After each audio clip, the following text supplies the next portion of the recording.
Hey, and welcome everybody to the Daily Space Weather. I'm your host Dan, aka smAsho. Today we're talking about dents in the magnetic field, more coronal mass ejections, one slated to deliver a glancing blow on August 20th, a gamma ray system, and some spooky, scary, spooky stuff like the DNC. Here's a coronal mass ejection, a second one covered in only 2 days. And this looks like a second glancing blow in terms of the way it's oriented. We'll get more in depth into it.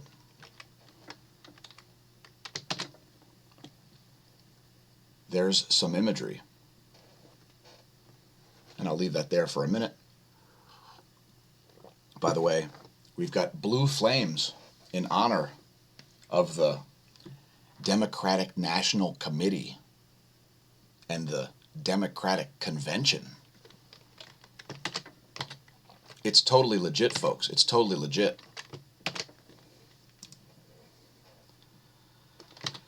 Oh, yeah. Here's the sun in 94 angstroms.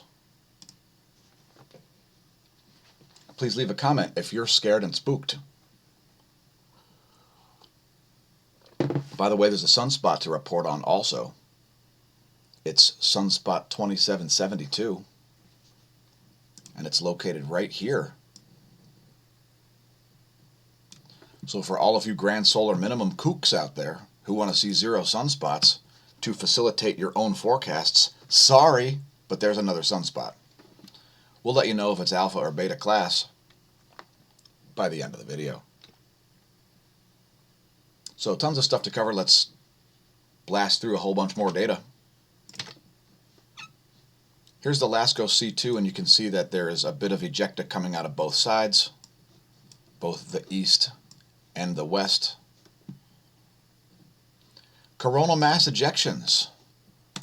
Would those be considered things that make you go, There's Mercury, by the way. Just emerging from behind the C3 aperture arm.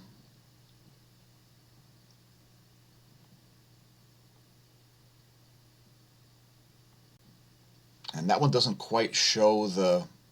Anyway, there's been a series of coronal mass ejections since yesterday. Here are the fields associated with sunspot 2772, I believe it is. And here's an animation of yesterday's coronal mass ejections. So I figured I'd show you yesterday's once again. Yesterday's largely missed to the east. Today's largely missed to the west, which means there's going to be some incoming plasma, most assuredly, striking the magnetosphere. Today we put up the magnetogram in the middle to differentiate the images. And there you can see, once again, ejecta coming out of both the east and the west, an indication that there probably is some sort of an earth-facing component. Not exactly sure where that one originated from, as it's not really important. The radial flux, the 10.7 centimeter radial flux, which was discovered, by the way, in 1947 by Canadian radio astronomers who were using some old, retired World War II radio equipment. Notice the 10.7 centimeter radial flux, and it's been being measured ever since in Canada. It is at 71 solar flux units, back to solar minimum conditions, despite having a sunspot popping up. KP index is at 2, and if you're a new viewer and wondering what that is a measure of total global geomagnetism, and it requires a lot of ground-based magnetometers to get that KP index.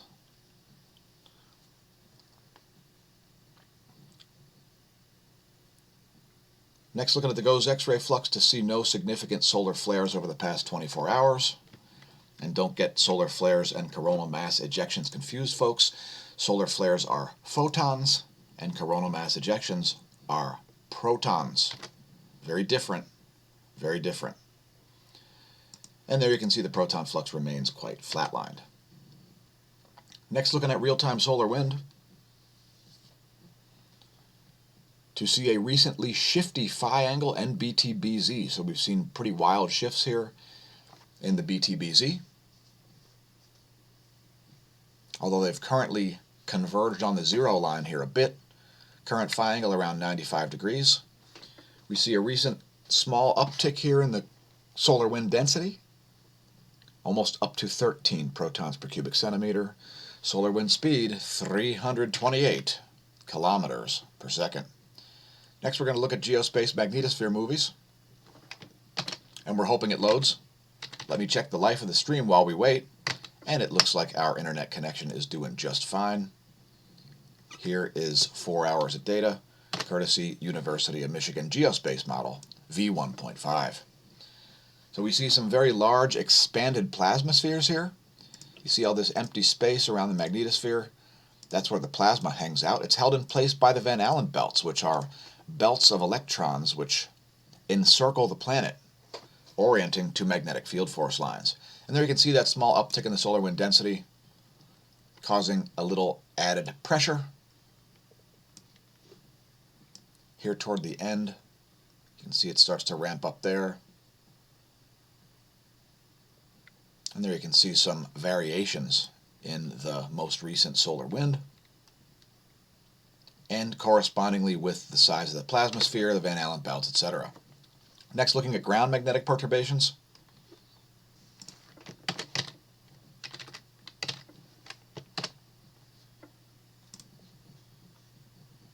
And just give that a minute to load. We are streaming live, so bear with me. If you're wondering where, it's twitch.tv/smAsho. Go subscribe over there if you want to see the content before everybody else. And consider becoming a patron if you want all kinds of updates and things like ringtones. And here we see some induction of ground magnetism here, probably based on that incoming solar wind density increase. There's the 4 hours of data. I'll let it play through a second time. And keep in mind, folks, what we're looking at here are changes in the Earth's B field, and that's the field that goes through the magnet. The earthly version of the Sun's B field, which would be the interplanetary magnetic field. They're related, let's just say.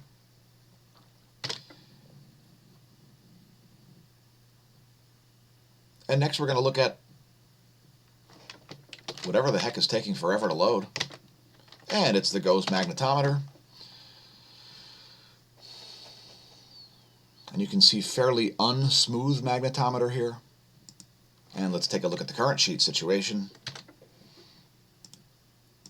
The current sheet is mostly North Pole, and we are experiencing a polarity crossing right now, actually.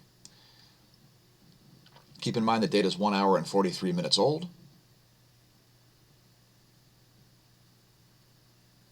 And this makes sense as that sunspot 2772 is north of the solar equator. And we are probably already in the South Pole oriented current sheet shown here in red. Here's the last image. And typically when it shows a void like that, we've probably already snapped across to the next area. Will it be North Pole or South Pole oriented? Well, that's anybody's guess. The environment can change suddenly with no warning. Let's see if there are any big changes in the B field here on the line of sight field plot. Nothing too extravagant happening there. I say we're in the South Pole current sheet, and welcome to another episode of the Smash Lights, where I'll talk about all kinds of scary and spooky things, as well as stupid things. And I might even have to do a Bernie Sanders impersonation. Before we get to some sort of a feel-good story, let's talk about the things we've added to smashomash.com/affiliate. Now, we've got all kinds of products on there, the first being the Zacurate 500DL pulse oximeter, which, by the way, is not made in China. It's made in Texas, not China. It comes with a nice case. It comes with batteries. You can check your blood oxygen, and it's got nothing to do with China. It's not going to send your data to China. Also, L-lysine, an amino acid, which is essential and responsible for the production of hormones, enzymes, and antibodies. You could probably understand the reasoning behind buying some of that. By Swanson. Also MSM, almond flour, calcium, zinc, and magnesium, Shugu, smashed potatoes by Betty Crocker, some PPE equipment associated with real respirators, elastomeric kind, some goggles and other PPE like hazmat suits, chemical-resistant gloves, Nitrile gloves in a box, my bio bug out bag, a USB drive, the products that keep my hair smelling as delightful as it does, a UV wand to go around killing virus and bacteria. The last two items are Morton kosher salt and baking soda. Why? Well, because you can mix these together 50-50 to make yourself a homemade mouthwash. Now we keep this mixed up in a vitamin bottle in the bathroom cabinet. You just take 50% baking soda, 50% kosher salt, you mix it together, you take a little pinch out, drop it in your mouth, put some water in there, swoosh it around. It's an ultimate alkalizing mouthwash. It removes the acidity from the inside of your mouth, and what that does is kills practically all dental infections. Now, you don't want to over-alkalize, you don't want to drink this stuff, you want to just swoosh it around and spit it out like any other mouthwash. So try this out, even if you don't buy the products via our affiliate links.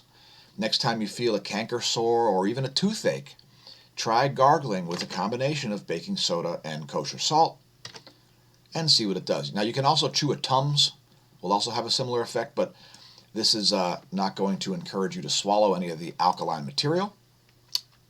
Again, nearly all dental infections are caused by acidic organisms, and practically everything that can infect your mouth is killed by an alkaline environment. They thrive in acidic environments, and there is a connection between your gut intestinal flora and the bacteria in your mouth. We won't get into it today. Consider buying those products and make yourself homemade mouthwash. I've seen people's ills cured many times by the alkalizing mouthwash. Here's a feel-good story, kind of. Are you wondering who killed Jam Master Jay? Well, two idiots have been charged in the 18-year-old unsolved murder of Jam Master Jay, where he was basically assassinated, we believe, over a cocaine transaction. Now, Jam Master Jay was involved a lot in anti-drug messaging, which doesn't indicate that he used cocaine. I don't know. Maybe he was. Maybe there was a money laundering scam. Who the hell knows what was happening? But in any case, it's a pretty irritating case, and it appears that some idiots have been charged.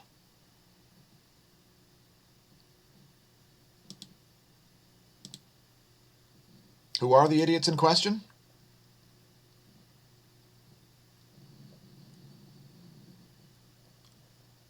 Well, one of them is also charged with a suspect. One is also a suspect in the 1995 murder of Randy Stretch Walker, a former close associate to the late rapper Tupac Shakur, who was also murdered. Oh, geez. It's a nice thing that murder cases never close because they have no statute of limitations. As I was utterly outraged when I heard somebody had essentially assassinated Jam Master Jay. Ronald Washington and Carl Jordan are the two morons. Apparently they walked into a record studio, told everybody to get on the ground, and just murdered Jam Master Jay. So let's see what goes on with that. Perhaps it'll uncover more murder cases. Again, thanks to our viewers over there on Twitch.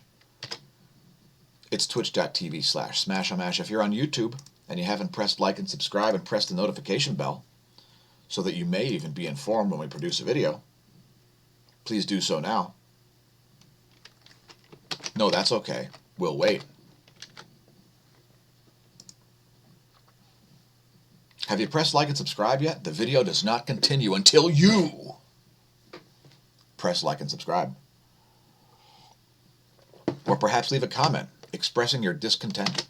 We're also on BitChute. It's bitchute.com/smAsho. And by the way, we made a video about hydroxychloroquine 5 months ago.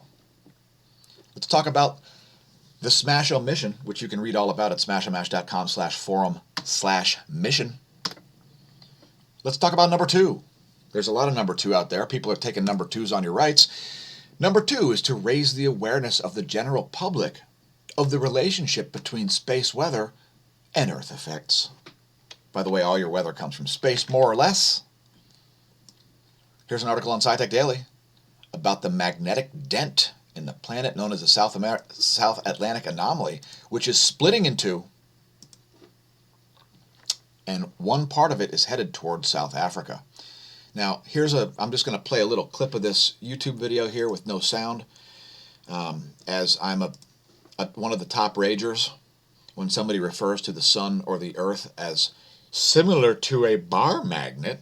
Yes, it has a north and a south pole, but those are both dipole magnets, which means there are really two poles at each end of the planet, and the sun, and the Sagittarius A star, which is the massive radio source at the core of the Milky Way galaxy. None of these things are really anything like a bar magnet, and it's blasphemous when people suggest they are. So here's the animation. It's talking about the weakness in the magnetic field, and the South Atlantic anomaly is a weird spot where the magnetic field, despite being fairly close to the equator, is incredibly weak, and so on. And here's a little animation of the South Atlantic anomaly as it seems to be splitting and moving towards South Africa across the Atlantic Ocean. So now this is interesting, as if there is a magnetic reversal occurring, this would probably be one of the other features. And part of the reason why we do the channel is to always monitor every day the ground magnetic perturbations and other data which would indicate magnetic reversals. Now keep in mind that the magnetosphere can suddenly reverse and switch back and reverse and switch back without anybody even particularly detecting it. But the most important thing about this can be measured up in my desktop. So there's my desktop image. I don't show this very often. This is what people believe is going on inside the Earth. They believe that there's a molten iron core in there, and that's what creates the geomagnetism. And let's just say that there are problems with that little hypothesis, to say the least. And I believe that there is super ionized material in there, which is nothing like liquid molten iron or anything like that. Perhaps read the article on SciTech Daily. This is pretty much old news, but I figured I'd cover it again since it's involved in our mission. And who knows, perhaps this is your first time watching.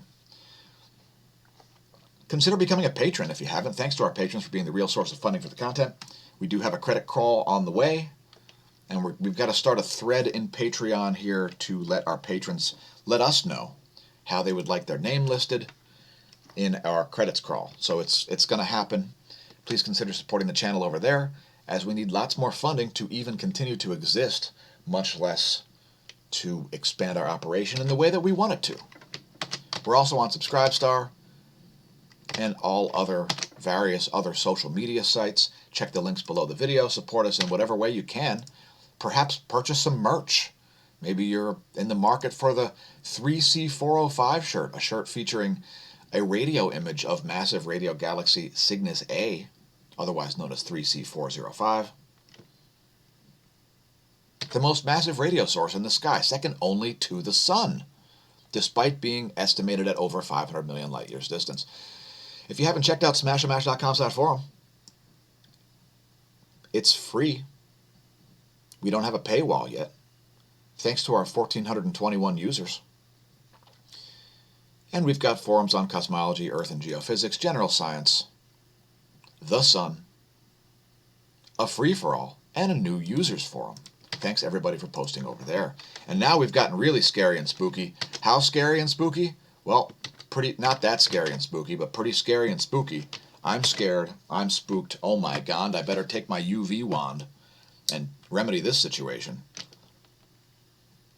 Stop that. Stop rotating around my head then. You're out of here. Ha! Take that. And that is what UV wands are for. Will lasers work against COVID? I don't know, but it's worth a try. Anyway, let's talk about Pennsylvania. Now, elections have consequences, and when you elect a complete COVIDiot like Tom Wolf, governor of Pennsylvania, he will appoint another complete COVIDiot like Dr. Rachel Levine. The state has wasted $1.9 million more taxpayer dollars to deploy and maintain an app to track your motions. Yes, how does it work? Well, it's stupid. It's going to roll out next month, and if you're willing to use it, you'll be given a 6-digit code to enter to then issue a notification if you receive a notification, like an alert to check the app, anyway, what it does is, I don't know, this is the stupidest thing I've ever heard in my life. As a threshold, the app uses Centers for Disease Control guideline of being within 6 feet for at least 15 minutes. Because, it takes me a lot more than 10 minutes to cough on you. I couldn't cough on you in 1 second from 20 feet away or anything. But Meghna Patel, Deputy Secretary for Health Innovation at the Department of Health, wow, what a mess.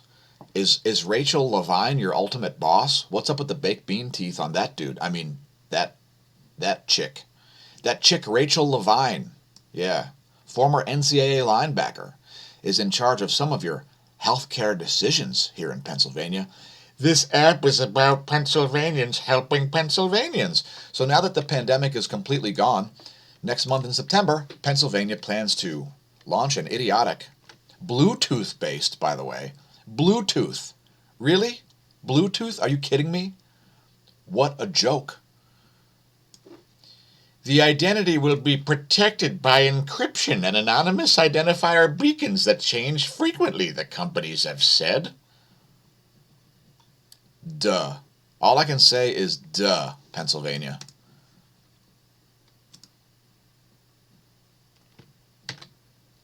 Let's talk about more scary stuff. Oh my God, what is that? What the hell? Holy cripes! Let's talk about day one of the National Democratic Convention. The keynote speaker was Michelle Obama. I misspoke there. Let's play some highlights from the DNC's own YouTube page. I'm sure it's cutting edge, folks, just like Bernie Sanders' brain. Every part of America. We are a people in a quandary about the present. Oh my God, we're a people in a quandary about the present. Because COVIDiocy is rife. Oh, let's play a clip from Bernie, one of my favorite politicians ever. Take it away, Bernie. Let's see if he talks about the 1% and the billionaires and millionaires and how ponies and inflation are indeed a human right. Public health crisis in 100 years and the worst economic collapse since the Great Depression.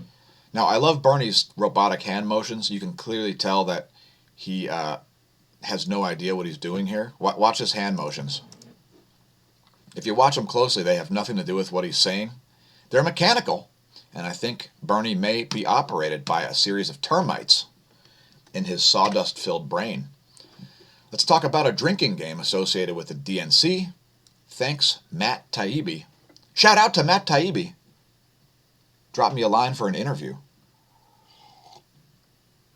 The only succor from an endless stream of sanctimonious speeches decrying the existential threat President Trump poses to the future of the Republic is alcohol, and in keeping with a tradition which Taibbi contributed during his time as an editor at Rolling Stone, we hope you're ready to start drinking early.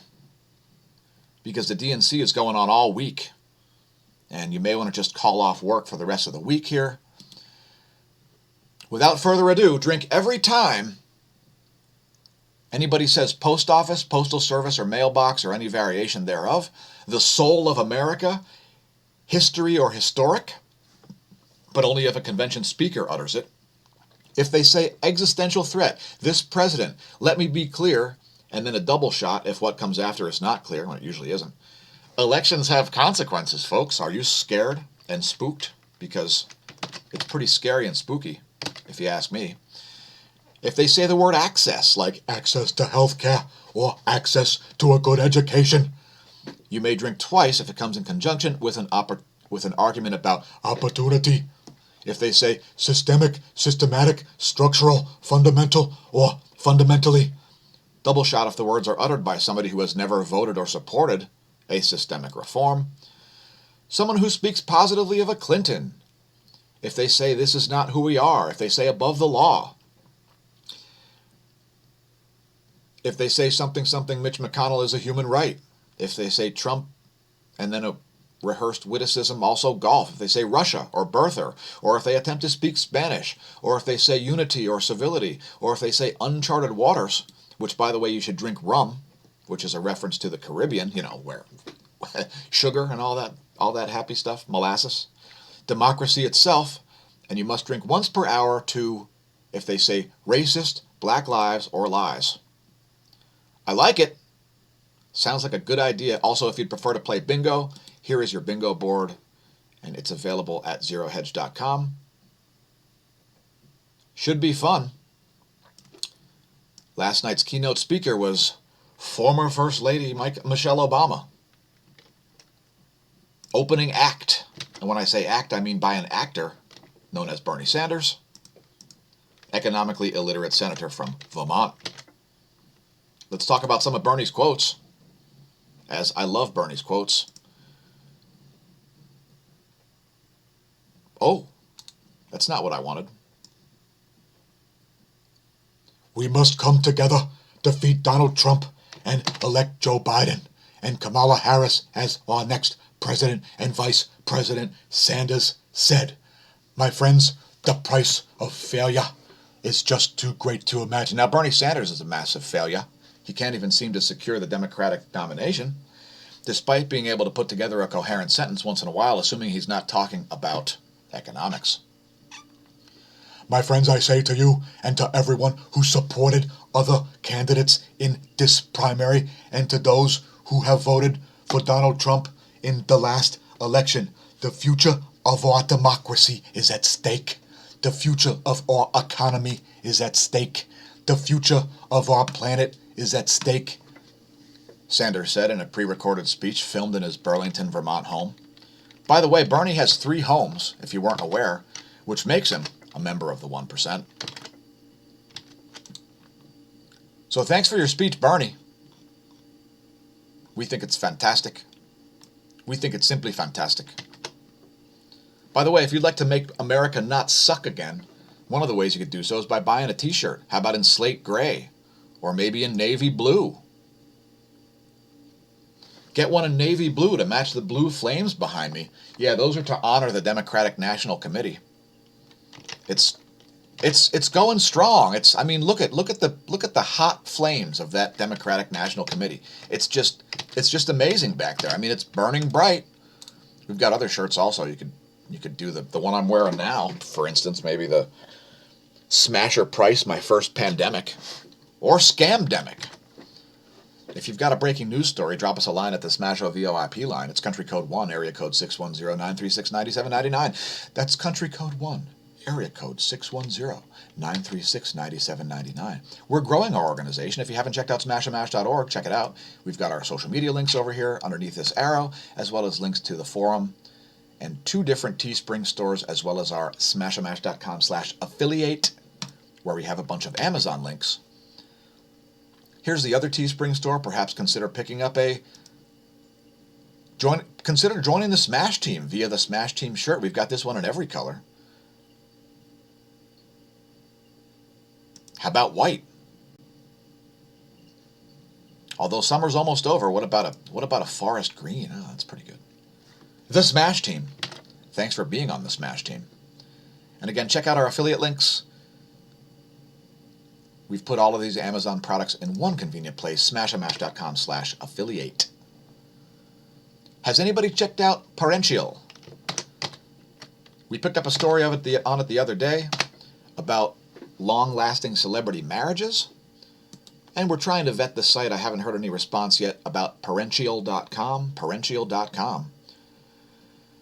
Here's an article about getting kids to eat healthier, mix things up, beef broth, stop going to restaurants so much since homemade meals are pretty much entirely healthier. Have healthy snacks on hand.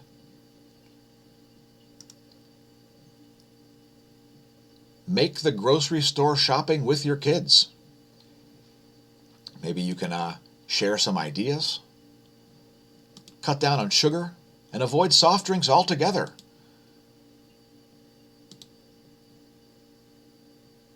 Add healthy proteins. I won't get into it. So check out Parential.com if you haven't. There could be interesting material there. Drop us a line if you've checked it. Also, don't forget to follow us on Twitter. It's twitter.com/smashomash. I don't know what is up with that. No, it's twitter.com/smAsho. There you go. There's our Twitter page, and I've been getting more involved over there. By the way, all things matter. We're thinking about making a t-shirt that says all things matter. If you haven't checked out the Instagram page, you may not see stuff like this. Now, this is about a Kit Boga video yesterday that we put up. We put it up yesterday. It's a 2-day-old video from Kit Boga. The angriest scam baiting call ever. So, I mean, I'm going to play some audio for you on this. Just listen to this. This is absolutely incredible. This is the loudest, most crazy scam baiting call I've ever heard. If you want to hear the whole 1-minute clip, check out Instagram.com. If you want to see the whole scenario, Kit Boga, Kitboga. He's on Twitch and he's on YouTube. Get it! I won't get it! I won't get it! What do you mean? Ma'am, what are you doing? Get it! I won't get it! I won't get it! What do you mean? Ma'am, what are you doing? What are you doing? I'm ending this. Ma'am, are you a prostitute? It's the best scam baiting call I've ever heard. Enough that I put up 2 Instagram posts about it, as well as a screenshot from one of Robotai's videos talking about a simple explanation of why the sun's not made of a gaseous plasma. Here are the emission lines of a gaseous plasma. See that? Those are the hydrogen emission lines, and here's what the sun's emission lines look like. A very simple argument for those who don't understand heliophysics. Let's talk about a great cosmology story here. Mysterious gamma-ray heartbeat coming from cosmic gas cloud leaves scientists baffled. Why is it that something 100 light years away, these two objects are 100 light years away from each other, yet they're emitting at the exact same time frame? Now, there's some sort of a poloidal field situation with a precessional wobble happening. They're calling it a microquasar, which refutes the definition of what a quasar is in the first place. Let's play the animation with no audio. So you've got this massive radio source here, and it's emitting these 2 streams that are coming out in a spiral out of its poloidal fields. And the cycle of this precession appears to be the same as the glow cycle of this cloud, which is quite far away, indicating some sort of a bridge between the systems, although we're not sure exactly what it is. So it's very interesting. There's this star. There's a sort of a collective gas cloud being created in between this star and this more massive object. And this is just yet another reason why Deneb, otherwise known as Cygnus X3, is so important, because Cygnus X3 is a similar system. They're calling it a black hole, and the masses of these is just ridiculous, because what they're saying here is that the mass of the one object is 10 to 30 suns, and the mass of the other object is, I don't remember. Finding such an unambiguous connection via timing at about 100 light years away from the, quote, microquasar, end quote, not even along the direction line of the jets. So that's interesting, as it's not at the end of the jets. It's unexpected as amazing. But how the black hole can power the gas cloud's heartbeat is unclear to us, probably by magnetic fields. During direct periodic illumination by the jets seems unlikely. An alternative that the team explored is based on the impact of fast protons, the nuclei of hydrogen atoms produced in the ends of the jets, or near the black hole, and injected into the cloud, where those subatomic particles hit the gas and produce gamma rays. Now, these things are not electric, fundamentally. The one object is behaving like a hose, and they are associated with massive magnetic fields, which is probably the explanation of how this system does it. But ultimately, we don't know. If you want to read more about it, it's Fermi J1913 plus 0515. So that, I'm sure that'll be really easy to look up. It's very catchy. Fermi J1913 plus 0515. And please, make America not suck again, Or, if you're an international viewer, make Earth not suck again. It's up to you. Congratulations on surviving a global pandemic. So far. And here ends another episode of the Smash Lights. Let's get back into more space data. There's the electron flux graph for 1 year. We're in normal to moderate ranges here. Here's the 3-day electron flux graph. Not too surprising there. We're not expecting to see this get into warning levels today, as we see an increase in the solar wind density. There's a relativistic electron forecast model which agrees with me. Here's a visualization of the entire air column. If you're around the equator at noon, expect some GPS errors. And if you have Wi-Fi location services turned on your GPS, if you want to experience some GPS errors, turn off Wi-Fi location services, and you may find that your location's off by thousands of miles, as I've proven with bike rides with average speeds of 10,000 miles per hour. Although if you don't want the errors, turn on your Wi-Fi location services if you're around civilization, and you will get a perfect location. Or very close. Next, looking at the ionosphere, and it's quite anomalous today. We see oddities on both the daytime and nighttime sides. So here's 6 hours worth. And again, the ionosphere is highly anomalous. Here's the latest image, which is highly anomalous. It's highly discharged on the sun side, normal right now on the night side, but it's bouncing back and forth. It's a wobbly ionosphere. Here's where stuff is in the solar system. What will you be doing tomorrow on New Moon Day, which is my favorite phase? There's where things will be in a week, as Mercury makes its way around for another lap. Now, one of the largest fireballs in recent history has been filmed over Shandong, I think it is? Shandong, China. Shandong Fooey. You can find this clip at spaceweather.com if you're interested. Here's what's going on above my head. If you're up before dawn, you should get an amazing Venus and possibly even a very, very thin crescent moon, Mars near the apex of the ecliptic. We saw a large earthquake yesterday, actually today at 3:55, downgraded from a 6.9 to a 6.6, and we don't see any current tsunami warnings, watches, advisories, or threats. Here's where it happened, most likely being felt in Manila, and there are quite a few populated areas there. There's a location of that large quake, the largest in a couple of weeks here. And let's close that out and look at the map, going back 24 hours. First on today's report will be this 5.0 at Fiji, which came in at 9:52 Universal Time on August 17th.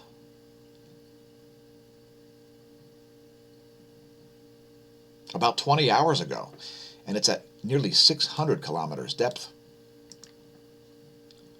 Some significant quakes along the Mid-Atlantic Ridge. Excuse me. There's a 5.1 in Mexico.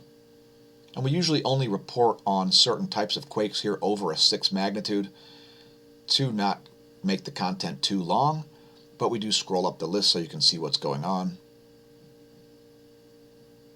And there it is, that 6.6 striking San Pedro, Philippines at 3:48 Universal Time. A 6.6 now magnitude, downgraded from a 6.9, right near the surface, only 10 kilometers depth. And we'll likely see a bunch of aftershocks there, although I haven't seen very many yet.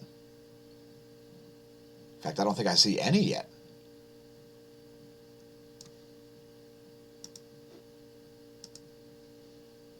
And there's the deep quake that I missed near Argentina as well. That one coming in a little earlier than that.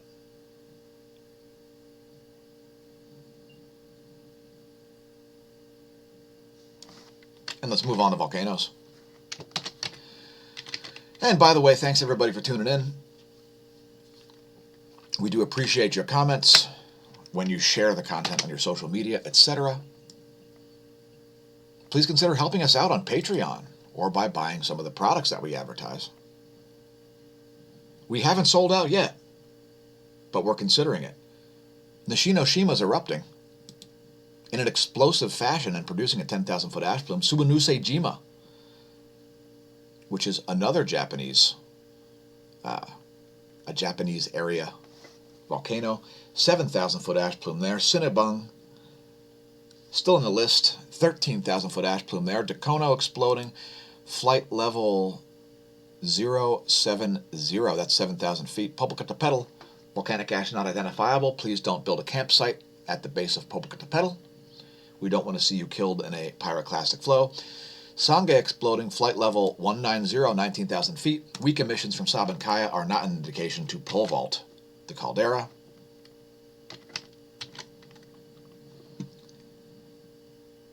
Power outages have chilled a little bit here. We still see some in California and Iowa. And let's talk about atmospheric rivers.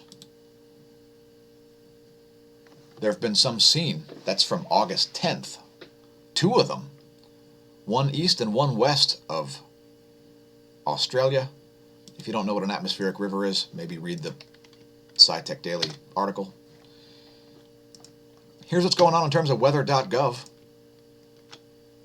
We've got a lot of red flag warnings and heat advisories and excessive heat warnings all across the entire western portion of the country.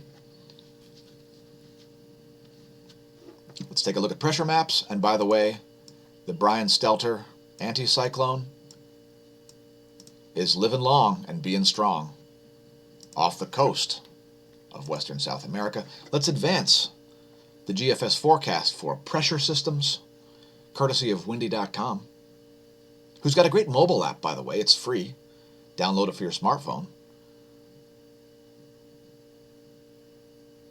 We'll pause this at noon tomorrow, Wednesday the 19th of August. It's advancing extra slowly here. I don't know what's up with it. There's where we expect pressure cells to be according to the GFS forecast. We've got a double low in the eastern Atlantic. Next, looking at the jet streams here on nullschool.net. There are the jets of the eastern world. Here are the jets of the western world.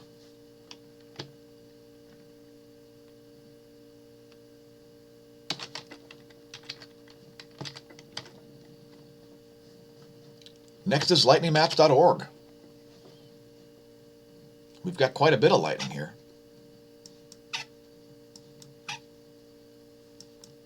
Some near Long Island. Hey, Riverhead. There's thunder rolling in. Hey, East Hampton. Hey, Brookhaven. Hey, Islip. Islip. Islip. Lightningmaps.org. Next time you hear thunder, it could seriously save your you-know-what. Next, looking at water vapor maps for Africa and Europe. Water vapor maps for the Far East and Oceania. Leave us a comment if you're viewing from the Far East or Oceania. Water vapor maps for the Americas.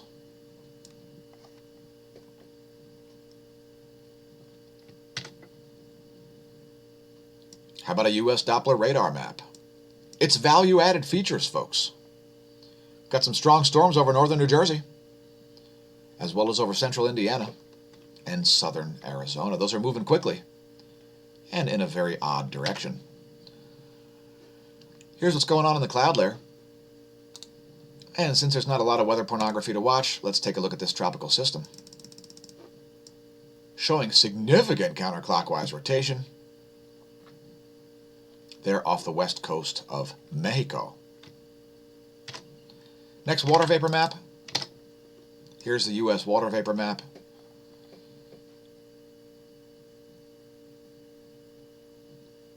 And let's take a look at this small convergence zone here over New Jersey.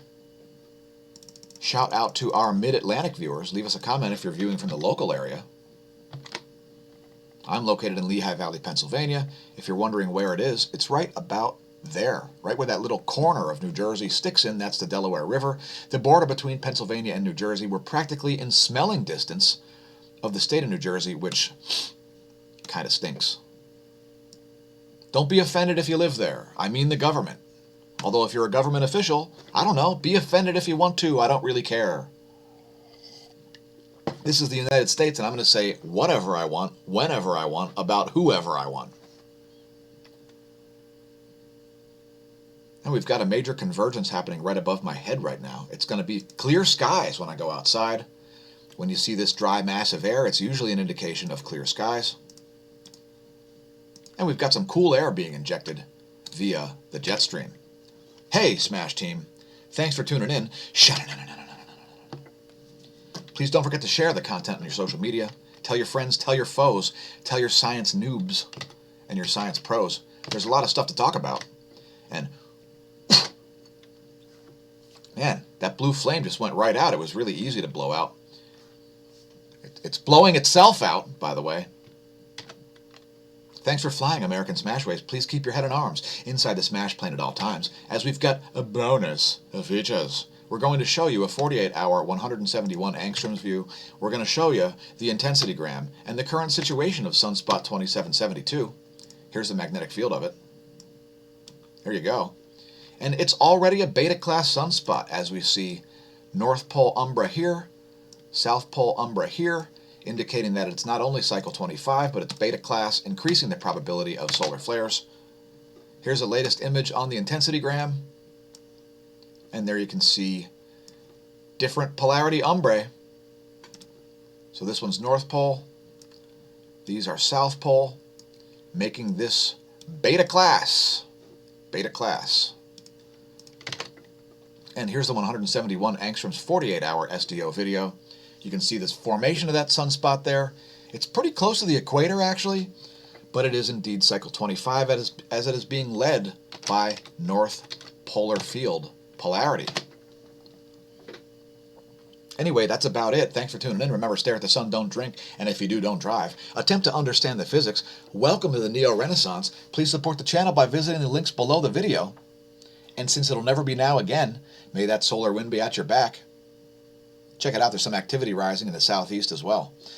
And may that covidiously be absent from your existence. Because it sucks. It sucks ass through a straw.